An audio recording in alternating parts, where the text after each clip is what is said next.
Hello friends, मैं last video में sternum तक कंप्लीट कर चुकी हूँ। अब हम इस वीडियो में पेक्टोरल गर्डल से स्टार्ट करेंगे। वीडियो स्टार्ट करने से पहले मैं आपको एक बात बता दूं कि मैंने अपना टेलीग्राम का लिंक नीचे डिस्क्रिप्शन में डाला है। आप वहाँ से जाके उसके ऊपर क्लिक करके मेरे को टेलीग्राम पे ज्वाइन कर सकते हैं। वहाँ पे मैं लेटेस्ट अपडेट्स वगैरह डालती रहती हूँ। हमने अभी तक पूरा एक्सेल स्केलेटन कंप्लीट कर लिया है, यानी जो हमारे जो मिड लाइन के जो बॉडी पार्ट्स में जो हमारी जो बोन्स आ रही थी वो हम कंप्लीट कर चुके हैं। अब हम अपना अपेंडिकुलर स्केलेटन सिस्टम कंप्लीट करेंगे। तो अपेंडिकुलर में हमारे आर्म्स एंड लेग्स आ गए, तो अब हम इसकी बोन्स पढ़ेंगे। अब जो हमारा ये अपेंडिकुलर स्केलेटन सिस्टम है, अब इसके दो पार्ट्स होंगे। एक तो हमारे लिम्स आ जाएंगे और दूसरा गर्डल्स। जो लिम्स होंगे उसमें हमारे आर्म्स एंड लेग्स आ जाएंगे। जो गर्डल्स होगा उसमें पेक्टोरल गर्डल्स ये आ जाएंगे। अब जो ये है कि जुड़ते कैसी हैं, जो हमारे आर्म्स हैं ये जुड़ते भी तो होंगे ना किसी चीज़ से, तभी तो ये ऐसे हैं। तो वो जुड़ते किससे, वो गर्डल से जो जुड़ते हैं उनको सीखेंगे पहले हम। तो मैं आपको सबसे पहले गर्डल से स्टार्ट करती हूँ, जिससे आपको पता चले गर्डल से फिर कैसे जुड़ रहे हैं, फिर आर्म्स बन रही हैं। ओके, तो आप ये जो इस इमेज में जो रेड वाला जो पार्ट देख रहे हो, ये हमने अब पढ़ना है पेंडिकुलर स्केलेटन में। जो रेड वाला पार्ट है वो लिम्स हैं आपके। अब हम वही सब पढ़ेंगे अपेंडिकुलर सिस्टम में, अपेंडिकुलर स्केलेटन में, क्योंकि जो वाइट वाला पार्ट है वो अब हम पढ़ चुके हैं। अब देखते हैं पेक्टोरल गर्डल। जो हमारा पेक्टोरल गर्डल है उसमें टोटल 4 बोन्स होती हैं, 2 तो लेफ्ट में और 2 राइट में। जो हमारी आर्म की जो बोन है वो हमारे पेक्टोरल गर्डल से जुड़ी हुई है। फिर जो हमारा पेक्टोरल गर्डल है वो आगे जाके एक्सियल स्केलेटन से जुड़ा हुआ है, तो सब आपस में लिंक है। तो पहला जो हमारे आर्म है वो हमारे पेक्टोरल गर्डल से जुड़ा हुआ है, फिर वो आगे जाके एक्सियल स्केलेटन से जुड़ा हुआ है। अब हमारी पेक्टोरल गर्डल की 2 बोन, 2 तो स्कैपुला हो गई और 2 हमारी क्लैविकल बोन हो गई। तो अब हम सबसे पहले स्कैपुला देख लेते हैं। अब जो स्कैपुला है वो एक ट्रायंगल शेप की बोन है। ये हमारी बॉडी में पीछे की साइड प्रेजेंट है, मतलब जो हमारी बॉडी में जो डॉर्सल पार्ट है वहाँ पे प्रेजेंट है। जो हमारा शोल्डर है उससे थोड़ा सा पीछे की साइड और नीचे में देखेंगे वहाँ पे हमारा स्कैपुला प्रेजेंट है एक ट्रायंगल शेप में। ये जो आप रेड कलर की बोन देख रहे हो ये आपकी स्कैपुला है, जो कि हमारे बैक साइड में प्रेजेंट है, बॉडी के बैक में डॉर्सल साइड। अब हम स्कैपुला का एक बार डायग्राम देख लेते हैं। अब ये जो ट्रायंगुलर स्ट्रक्चर है ये स्कैपुला है। जो इसमें ऊपर की साइड ये जो बोन निकल रही है अलग से बाहर को, ये होता है प्रोसेस। इसमें क्या है कि जो ये बोन, जैसे कोई फ्लैट बोन है उसके ऊपर कोई अलग से एक बोन बाहर की साइड निकल रही है, उसे हम प्रोसेस बोलेंगे। तो जो स्कैपुला से जो ऐसे बोन बाहर निकल रही है इसका नाम होता है एक्रोमियन प्रोसेस। तो हमारे ये जो स्कैपुला है, स्कैपुला में तो होता है हमारा एक्रोमियन प्रोसेस। तो अब आगे देख लेते हैं थोड़ा कि अब ये जो स्कैपुला का जो एक्रोमियन प्रोसेस है ये आगे कैसे जुड़ रहा है। अब देखो, जो ये पीछे से एक्रोमियन प्रोसेस आ रहा है वो आगे जाके भी जुड़ रहा है। तो ये जो पीछे से जब आ रहा है तो वो आगे जाके जिस बोन से जुड़ रहा है वो हो गए हमारे क्लैविकल। तो ये जो पीछे से आया, पहले पीछे से तो ये स्कैपुला से जुड़ा हुआ है, फिर आगे को जा कर के ये क्लैविकल से जुड़ गया। तो हमने देखा था पेक्टोरल गर्डल की 2 बोन्स हैं, एक तो स्कैपुला हो गई और दूसरी वाली हमारी क्लैविकल हो गई। तो हमने स्कैपुला देख ली, अब हम क्लैविकल देखेंगे। तो आप इस इमेज में तो देख ही रहे हैं, अब मैं आपको आगे भी दिखाऊंगी क्लैविकल की अच्छी सी इमेज, जिसमें आपको और अच्छे से क्लियर हो जाए। तो ये जो क्लैविकल है हम इसी बोन को ब्यूटी बोन भी बोलते हैं और इसी बोन को हम कॉलर बोन भी बोलते हैं। अब हमारे डॉर्सल साइड पे तो 2 स्कैपुला हो गए, हमारे पीछे 2 स्कैपुला और आगे हमारी 2 क्लैविकल बोन हो गई, यानी पेक्टोरल गर्डन हमारा कंप्लीट हो गया। अब हम एक बार दोबारा देख लेते हैं क्लैविकल की एक इमेज। अब आपको इस इमेज में क्लैविकल और अच्छे से क्लियर हो रही होगी कि क्लैविकल जो हमारी नेक के जो बोन है, इसी को हम कॉलर बोन और इसी को हम ब्यूटी बोन भी बोलते हैं। तो जो हमारा स्कैपुला है वो तो पीछे से आके क्लैविकल से जुड़ गया। अब ये जो क्लैविकल है ये आगे आके भी जुड़ रही है, तो ये आगे आके एक्सल स्केलेटन से जुड़ रही है, जिसे हम स्टर्नम बोलेंगे, क्योंकि एक्सल स्केलेटन का पार्ट ही स्टर्नम है, तो ये आगे आके स्टर्नम से जुड़ रही है। तो अब हमारा ये एक साइड तो एक्सल स्केलेटन से जुड़ गई, अब ये दूसरी साइड अपेंडिकुलर स्केलेटन से भी जुड़ेगी। तो अब जो हमारे आर्म्स की जो बोन है, जो हमारे आर्म्स की जो पहली बोन है ह्यूमरस, ये अब जुड़ेगी इससे पेक्टोरल गर्डल से। अभी जुड़ेगी कैसे ये देख लेते हैं। अभी हमने पहले प्रोसेस देखा था एक्रोमियन प्रोसेस, तो अब आपको इसमें ये आगे की साइड एक ये हुक टाइप शेप दिख रही है, इस प्रोसेस का नाम होता है कोराकॉइड प्रोसेस। तो अब ये जो हमारा कोराकॉइड प्रोसेस है, इसके अंदर एक कैविटी प्रेजेंट होती है जिसका नाम होता है ग्लिनॉइड कैविटी। तो इसमें 2 प्रोसेस होते हैं, एक तो एक्रोमियन प्रोसेस और दूसरा कोराकॉइड प्रोसेस। और जो कोराकॉइड प्रोसेस है उसमें ग्लिनॉइड कैविटी प्रेजेंट है, और इसी ग्लिनॉइड कैविटी में ह्यूमरस का हेड फिट रहता है। मतलब ह्यूमरस का हेड इसके अंदर घुसा हुआ है, ये एक सॉकेट की तरह काम कर रहा है, और जो ह्यूमरस है वो हेड हो गया। ह्यूमरस होती है हमारी आर्म्स की फर्स्ट बोन, मतलब ह्यूमरस हमारी पहली बोन है आर्म की जो इससे जुड़ रही है। और यहाँ पे हमारा जॉइंट प्रेजेंट होता है शोल्डर जॉइंट। तो अब हम देख लेते हैं आर्म्स की बोन्स। देख रहे हो कि यहाँ पे एक तो हमारी ये ग्लिनॉइड कैविटी हो गई और एक ये कोराकॉइड प्रोसेस हो गया, जिसमें कि इसका हेड फिट हो गया ह्यूमरस का। तो अब एक ये पहली आर्म्स की जो बोन हो गई हमारे ह्यूमरस, ठीक है। जो हमारा थंब है इसके नीचे एक जो बोन आ रही है, इससे जो टच हो रही है, वो तो हमारी रेडियस हो गई, और जो उसके जो साथ वाली जो बोन है पिंकी फिंगर के नीचे, वो अल्ना हो गई, ठीक है। इसमें 2 बोन होती है, पहले तो आर्म्स की जो पहली बोन है वो ह्यूमरस, फिर उसके नीचे आए तो रेडियस और अल्ना, 2 बोन हो गई। तो अब यहाँ पे रेडियस और अल्ना दोनों एक जॉइंट बनाएंगे जो कि साइनोवियल जॉइंट है, ठीक है। तो ह्यूमरस आ गई, फिर उसके बाद रेडियस और अल्ना आ गई, और वहां पे बीच में एक जॉइंट है साइनोवियल जॉइंट। अब देखो ये जो ह्यूमरस है, ह्यूमरस का जो लोअर वाला जो पार्ट है वो रेडियस और अल्ना दोनों ही उसे टच कर रही हैं, और रेडियस और अल्ना आपस में भी थोड़ा थोड़ा टच कर रही हैं, आप इमेज में देख सकते हैं। अब देखो जो हमारी रिस्ट है वहां पे पूरी 8 बोन्स प्रेजेंट है, मतलब 8 बोन्स है रिस्ट में। अब हम रिस्ट देख लेते हैं एक बार। ये जो हमारी रिस्ट है इसमें पूरी 8 बोन्स प्रेजेंट है, और इन्हें ही हम कार्पल्स बोलेंगे। इन बोन्स को हम बोलेंगे कार्पल्स, यानी रिस्ट की बोन्स हो गई कार्पल्स। और एक बात याद रखना, जो कार्पल्स हैं ये सिर्फ और सिर्फ रेडियस से ज्वाइन हो रही है आगे जाके, पर अल्ना से ज्वाइन नहीं हो रही। रेडियस ज्वाइन हो रही है सिर्फ और सिर्फ कार्पल से, पर अल्ना नहीं हो रही। यानी जो रेडियस होती है वो थोड़ी लॉन्ग बोन होती है, मतलब थोड़ी लंबी होती है साइज में, और जो हमारी अल्ना है वो थोड़ी छोटी होती है रेडियस के मुकाबले, मतलब कि रेडियस बोन थोड़ी लंबी है और अल्ना थोड़ी छोटी है। और अब हम देखते हैं हमारी हथेली की बोन्स, यानी जो आपको इसमें रेड कलर की दिख रही है ये हमारी हथेली की बोन्स हैं, और इन्हें हम बोलते हैं मेटाकार्पल्स, यानी रिस्ट की बोन्स कार्पल्स, देन उसके आगे मेटाकार्पल्स, ठीक है।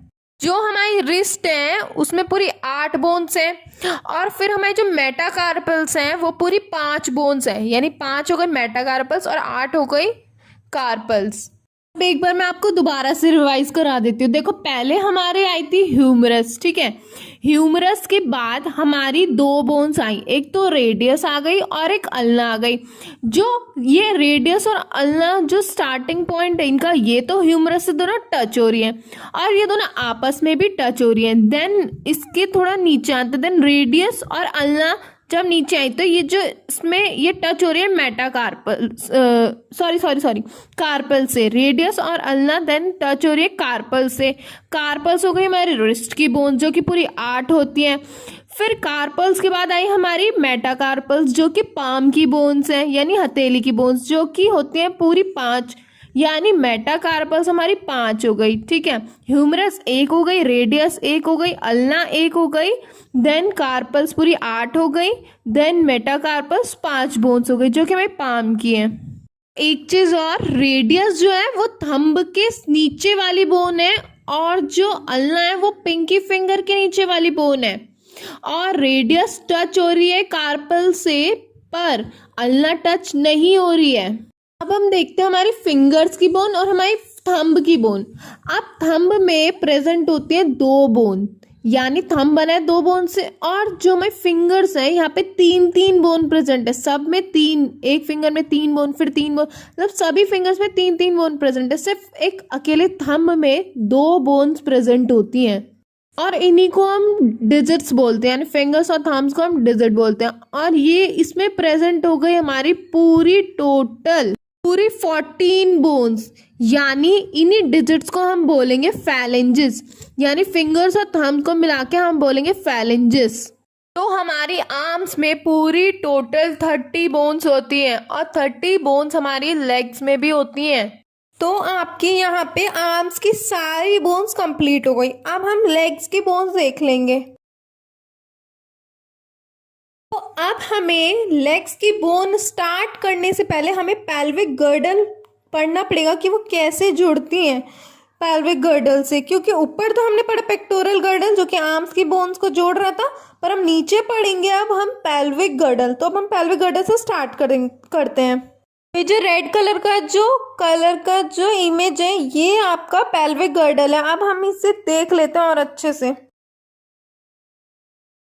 जो ये हमारा पेल्विक गर्डल है ये एक्सेल स्केलेटन को और हमारी आर्म्स की बोन्स को आपस में कनेक्ट कर रहे हैं। ये सब आपस में कनेक्ट होंगी जो कि गर्डल्स की हेल्प से होगा। ठीक है, अब हम इसे और देखते हैं गर्डल्स की इमेज थोड़ी। आप देख रहे हो ऊपर से वर्टिब्रल कॉलम आ रही है। ठीक है, उसके नीचे एक ये बड़ी सी बोन है जिसका नाम है सैक्रम, यानी वर्टिब्रल कॉलम से नीचे की साइड एक बोन है सैक्रम। अब ये जो सैक्रम है इसके साइड में 2 बड़ी बड़ी बोन प्रेजेंट है। ठीक है, अब इनके नाम देख लेते हैं। तो इस बोन को बोलते हैं कॉक्सल बोन, यानी पहले तो सैक्रम है, फिर पेल्विक गर्डल की 2 बोन्स हैं जो बनी हुई है कॉक्सल बोन, यानी कि पेल्विक गर्डल के 2 बोन कॉक्सल बोन। अब ये जो कॉक्सल बोन है ये पीछे की साइड में जा करके तो वर्टिब्रल कॉलम से जुड़ रही है और आगे की साइड आकर एक दूसरे से जुड़ रही है। ठीक है, एक बोन तो लेफ्ट साइड से आ रही है, दूसरी बोन राइट साइड से आ रही है और फिर ये आपस में जुड़ जा रही है। ठीक है, और ये यहाँ पे कार्टिलेज से एक दूसरे से जुड़ती हैं जो कि यहाँ पे प्रेजेंट है वाइट फाइब्रस कार्टिलेज जिसकी हेल्प से आपस में जुड़ रही हैं। ठीक, तो इसी को हम बोलते हैं प्यूबिक सिम्फाइसिस, जहाँ पे जॉइंट हो रही है इसी को बोलेंगे हम ये प्यूबिक सिम्फाइसिस। अब हम नेक्स्ट इमेज देख लेते हैं पेल्विक गर्डल्स की और अच्छे से आपको क्लियर हो जाएगा। अब जब बेबी मदर के वूम में होता है तो ये कॉक्सल बोन एक बोन नहीं होती, उस टाइम में तब ये 3 बोन हो जाती है। ठीक है, और आगे जाके ये तीनों बोन्स फ्यूज हो जाती हैं और सिंगल एक बोन बना लेती है कॉक्सल बोन। ठीक है, यानी कि जब वूम में था बेबी तब तो ये 3 बोन थी, पर अब ये सिंगल बोन हो चुकी है। ठीक है, यानी अब सिंगल बोन यानी कॉक्सल बोन जो एक हो गई, अब इन तीनों को मिलाकर के एक बोन हो गई। तो अब हम इन तीनों बोन्स के नाम देख लेते हैं। तो ये जो कॉक्सल बोन का सबसे ऊपर वाला पार्ट है इसे हम बोलेंगे इलियम, या आपको डायग्राम में इस इमेज में शायद दिख रहा होगा, ये इलियम हो गया। देन उससे नीचे आओ, नीचे की साइड में कोई एक बोन निकल रही है, उसे बोलेंगे इस्चियम, यानी एक इलियम हो गया, उसके नीचे इस्चियम। अब आपको इसमें एक होल भी दिख रहा होगा, इस होल का नाम होता है ऑब्ट्यूरेटर फोरामेन, पर आपको इससे ज़्यादा मतलब नहीं है क्योंकि ये बोन का कोई पार्ट नहीं है, इससे नर्व सप्लाई होती है लोअर लेग को। इस येलो वाली बोन से थोड़ा ऊपर वाली जो बोन है इसे बोलते हैं हम प्यूबिस। तो 3 बोन हो गए, इलियम, इस्चियम और प्यूबिस। अच्छा एक बात और, जो मेल्स का जो पैल्विक गर्डल होता है वो थोड़ा नैरो होता है और फीमेल्स का पैल्विक गर्डल थोड़ा ब्रॉड होता है। फीमेल को फीटस को कैरी करना होता है, इसलिए उनका जो पैल्विक गर्डल होता है वो थोड़ा ब्रॉड होता है। ये जो प्यूबिक सिम्फाइसिस है, जब फीमेल की डिलीवरी होने वाली होती है तो एक हार्मोन होता है रिलैक्सिन, जो कि इस प्यूबिक सिम्फाइसिस पे वर्क करता है और ये थोड़ा लूज हो जाता है जिससे बेबी आसानी से बाहर आ सके। अब मैं आपको एक बार एसिटाबुलम बता देती हूँ क्या होता है। जो लेग्स की बोन है वो भी तो किस चीज में जाके फिट होंगी, तो अब वो देखते हैं कि वो किस में फिट होगी। अब ये जो तीनों बोन है, इलियम, इस्चियम और प्यूबिस, इन तीनों ने मिल करके एक डिप्रेशन बना दिया। तो इन तीनों ने जो ये डिप्रेशन बनाया है, इस डिप्रेशन में जा करके हमारी लेग्स की पहली बोन इसमें जाके फिट होती है और इसी डिप्रेशन को हम एसिटाबुलम कहते हैं। इसकी कैविटी को हम बोलेंगे एसिटाबुलम, ठीक है। इस एसिटाबुलम को तीनों बोन्स ने मिलकर के बनाया है, ये क्लियर है, मतलब ये इम्पोर्टेंट है, थोड़ा याद रखना। तो इस एसिटाबुलम में हमारी जो थाई की पहली बोन है उसका हेड फिट हो जाता है, यानी थाई की बोन हमारी फीमर है जो कि लॉन्गेस्ट बोन है और उसका हेड इसमें जाके फिट हो जाता है। अब हम लेग्स की बोन देख लेते हैं। तो देखो पहली हमारी बोन आ गई फीमर।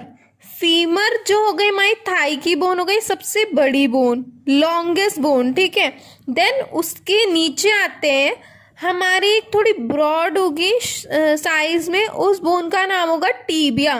देन उसके ही साथ में एक छोटी सी पतली सी बोन होगी जिसका नाम होगा फिब्यूला, यानी जो थाई है वहाँ पे एक बोन प्रेजेंट है फीमर और उसके नीचे थाई के नीचे वहाँ पे हमारी 2 बोन प्रेजेंट है, एक तो फिब्यूला जो कि एकदम पतली सी बोन है और एक टीबिया जो कि फिब्यूला से ज़्यादा साइज में ब्रॉड है। तो आपकी नी में एक बोन और प्रेजेंट है, जो घुटना है यहाँ पे बोन प्रेजेंट है, उसका नाम है पटेला। तो घुटने पे आपकी बोन हो गई पटेला, ठीक है। अब एक चीज और देखो, जो रेडियस और अल्ना थी हमारी आर्म्स की जो बोन्स थी वो टच हो रही थी ह्यूमरस से, ठीक है। लेकिन अब जो लेग वाली बोन है ये टीबिया और फिब्यूला, ये सिर्फ और सिर्फ टीबिया ही टच हो रही है फीमर से, पर फिब्यूला टच नहीं हो रही। तो ये एक डिफरेंस है जो कि आपको याद रखना है। इसके बाद यहाँ से हमारे स्टार्ट होता है एंकल, यानी टीबिया एंड फिब्यूला के बाद हमारा आएगा एंकल, ठीक है। अब उसकी बोन्स देखते हैं कौन सी हैं। तो अब देखो, आपने जब रिस्ट बनाई थी तो वहां पे टोटल 8 बोन्स थी, तो यहाँ पे जो लेग्स की बोन है यहाँ पे 8 बोन्स नहीं होंगी, यहाँ पे होंगी आपकी 7 बोन्स, क्योंकि एक बोन यहाँ से हम कम करेंगे तभी तो पटेला बोन बनेगी। जो नी की जो बोन है ये एक बोन यहाँ से कम होकर के नी में चली गई, तो इसलिए यहाँ पे 7 बोन्स रह गई, ठीक है। और रिस्ट में 8 बोन्स हैं तो यहाँ पे 7 बोन्स हैं और इनका नाम होता है टार्सल्स। जो रिस्ट की बोन्स थी कार्पल्स और यहाँ की बोन्स टार्सल्स, ठीक है। कार्पल्स हो गई 8 और टार्सल्स हो गई 7, ठीक है। तो अब एक चीज और देखो, जब हम आर्म्स की बोन्स पढ़ रहे थे तो हमने देखा जो थंब में आगे नहीं, जो मतलब मेटाकार्पल्स था उससे पहले हमारा आ रहा है कार्पल्स और फिर तो फैलेंजिस। तो जो हमारा उसमें कार्पल्स था उसमें रेडियस आगे को जाके ज्वाइन कर रही थी कार्पल से, पर अल्ना नहीं कर रही थी। यहाँ पे सिर्फ और सिर्फ रेडियस ही ज्वाइन करती है, अल्ना नहीं कर रही थी। अब हम आर्म्स की लेग में देखेंगे। सॉरी, अब हम लेग्स में देखेंगे। पर जो हमारा लेग्स है उसमें टार्सल जो है वो दोनों से जुड़ रहा है, यानी टीबिया से भी और फिब्यूला दोनों ही टार्सल से जुड़ रही हैं। पर ऊपर जब आर्म्स की पढ़ी थी हमने तो वहां पे कार्पल से दोनों नहीं जुड़ रही थी, सिर्फ और सिर्फ रेडियस जुड़ रही थी। पर यहाँ पे देखेंगे तो दोनों ही बोन जुड़ रही हैं, टीबिया भी और फिब्यूला भी। तो हमारा ये एंकल कंप्लीट हो गया। अब उसके बाद आती है आपकी पैर की सोल। सोल में अब आपकी कितनी बोन्स होती हैं? तो सोल बना हुआ है हमारी 5 बोन्स से, जैसे कि हाथ में था मेटाफेलेंजिस 5 बोन्स थे, यहाँ पे भी हमारी 5 बोन्स से बना हुआ है ये सोल हमारा, और इनका नाम होगा मेटाटार्सल्स। ऊपर था आर्म्स में कार्पल्स और मेटाकार्पल्स, तो यहाँ पे होगा टार्सल्स और मेटाकार्पल्स, तो यहाँ पे आ गया सॉरी मेटाटार्सल्स। तो सोल की हो गई हमारी बोन मेटाटार्सल्स। तो अब देखते हैं पैर की उंगलियां, वो कौन सी बोन्स होती हैं। हाथ में हमारे टोटल फैलेंजेस थे 14, तो वैसे ही हमारे पैर में भी 14 ही फैलेंजेस होंगे। तो ऐसे हमारे जो पैर का जो अंगूठा है उसमें 2 बोन्स आ गई, और जो उंगलियां हैं उसमें 3-3 बोन सब में आ गई, ठीक है। और इन्हें भी हम बोलेंगे फैलेंजेस, जैसे हमने हाथों की उंगलियों को बोलता फैलेंजेस, ऐसे इसे भी बोलेंगे हम फैलेंजेस। ये पूरी 14 हो गई। तो हमारी लेग्स में पूरी टोटल 30 बोन्स हो गई, ठीक है। तो हमारी यहाँ पे पूरा बोन्स वाला चैप्टर खत्म हो गया, मतलब कि पूरी जो बोन्स थी वो सारी कंप्लीट हो चुकी हैं। तो अब हम आगे जो वीडियो होगी उसमें हम कोई नया चैप्टर देखेंगे, इसके कोई और पार्ट देखेंगे। तो यहाँ तक आपका स्केलेटन का बोन्स कंप्लीट हो गई। If you like my video, then subscribe my channel and don't forget to press the bell icon. Thanks for watching my video.